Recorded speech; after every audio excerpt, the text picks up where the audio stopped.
Des jardins et des livres est une exposition, on peut dire, exceptionnelle parce qu'elle thématise le jardin à partir d'un angle spécial, c'est-à-dire le livre.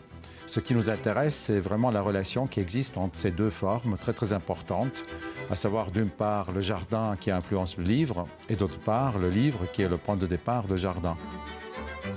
Nous commençons avec le jardin du paradis, avec le mythe du retour à ce jardin qu'on a perdu une fois pour toutes. Et nous arrivons jusqu'à Derek Jarman, qui a, lui, conçu un jardin très très livresque qui lui a permis de survivre dans une situation de détresse.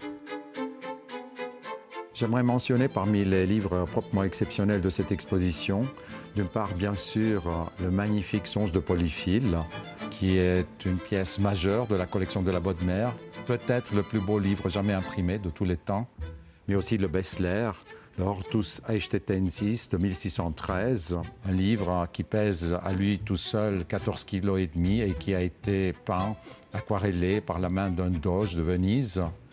Il y a aussi le Circa Instans de l'école de Salerne, magnifiquement illustré, un livre de pharmacopée.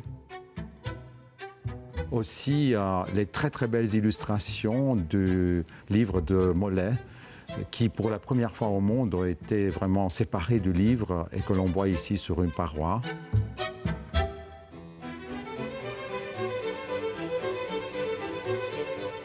Les livres de jardin sont d'une diversité incroyablement riche. Nous les montrons non seulement à travers toute l'histoire, mais également dans toute la géographie. Toutes les régions du monde sont représentées. L'un des fleurons de la collection de Martin Bodmer, c'était un exemplaire du Genji Monogatari, donc le récit du Genji, et notre exemplaire du XVIIIe siècle a ceci en propre d'avoir des illustrations extraordinaires de toutes ces scènes qui se passent dans le battement entre la maison, dont les murs sont en papier, et le jardin qui est immédiatement accessible.